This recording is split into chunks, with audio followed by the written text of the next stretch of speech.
बिस्मिल्लाहिर्रहमानिर्रहीम। अस्सलामुअलैकुम। कौमी ख्यालात का तर्जुमान। सामीन, बानी पाकिस्तान कायदे आज़म मोहम्मद अली जिन्नाह की बातें और उनकी यादें हर पाकिस्तानी के लिए मशअल राह हो सकती हैं। चंद वाक़यात और पेश खिदमत हैं। मारूफ कानूनदान सर अब्दुल कादिर लिखते हैं, 1943 में मुझे कोयटा जाने का इत्तफाक हुआ। कायद-ए-आज़म भी इन दिनों वहाँ मुक़ीम थे। एक दिन मैं कायद-ए-आज़म वाली मेज़ पर था। वहाँ कुछ जिक्र इन मुलाकातों का आ गया जो इससे पहले कायद-ए-आज़म और वायसराय हिंद से होती रही थीं। कायद ने हमें बताया कि एक दिन वायसराय ने उनसे कहा कि अगर वो ज़िद छोड़ दें कि पाकिस्तान ज़रूर बनना चाहिए और मुसलमान अलहदा कौम तस्लीम किए जाएं, तो वो फ़रीक़े सानी यानी कांग्रेस को माइल कर सकते हैं कि वो मुसलमानों को बहुत सी सियासी मराद दे। कायद-ए-आज़म ने कहा कि इसका जवाब मैं आइंदा मुलाकात में दूंगा। चंद रोज़ बाद उनकी दूसरी मुलाकात का दिन आया तो कायद-ए-आज़म कोई चीज़ अपनी जेब में डालकर वायसराय के यहाँ गए। वो चीज़ थी पाकिस्तान का एक नक्शा, जिसमें वो सूबा जात जिनमें मुसलमानों की आबादी कसरत से थी सब्ज़ रंग के दिखाए गए थे। ये नक्शा 11 साल की एक लड़की ने रेशमी रुमाल पर सोजनकारी से गाड़ा था।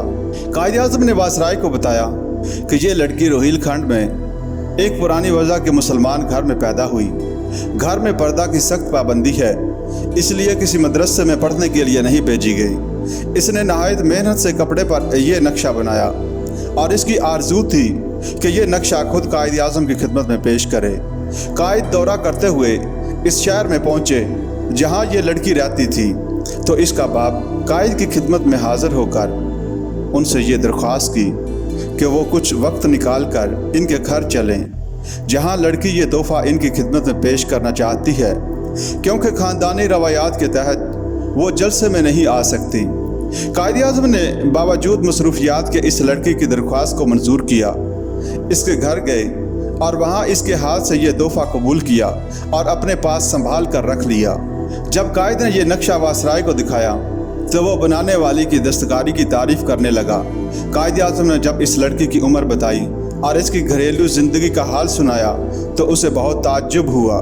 इस पर कायद-ए-आज़म ने वायसराय से कहा कि आप क्या समझते हैं कि लोगों को सिखाता हूँ कि वो पाकिस्तान मांगे?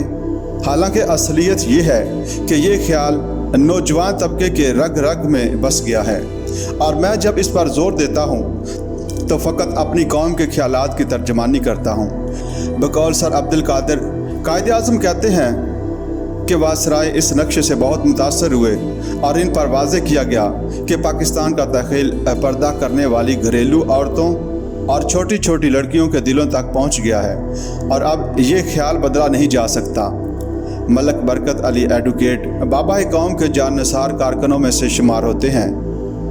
उनके साहबजादे मलक इफ्तिखार अली ने नाकाबिले फरमोश यादें के अनवान से कायद के साथ मुलाकातों का हाल लिखा।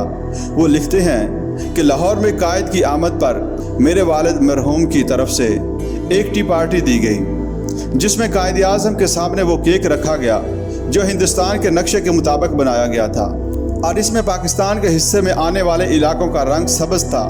जब बाबा कौम ने केक काटा तो बड़ी एहतियात से केक का सब्ज़ हिस्सा अलग कर दिया और इस काम में काफ़ी वक्त लगाया, क्योंकि वो मौजूदा सरहद के ऐन ऊपर छुरी रखते थे और आहिस्ता आहिस्ता केक काट रहे थे। किसी ने कहा, हजूर ज़रा सा और काट दीजिए।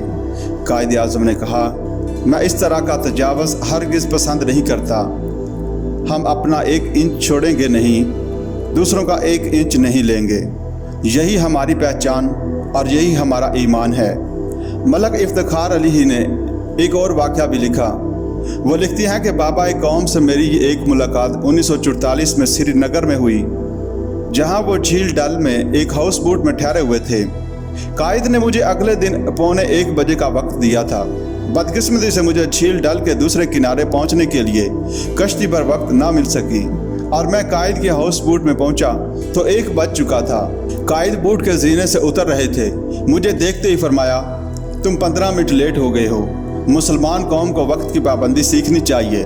फिर मुझे अपने पास सोफे पर बिठाया और शफकत भरे अंदाज में पूछा کہ کیا تم نے آج صبح کا اخبار پڑھا ہے؟ میں نے عرض کیا کہ آج کل آرام کر رہا ہوں، اس لیے شام کو اخبار پڑھتا ہوں۔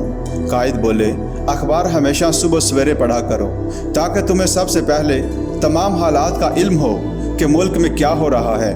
شام کو اخبار پڑھنے سے کیا فائدہ؟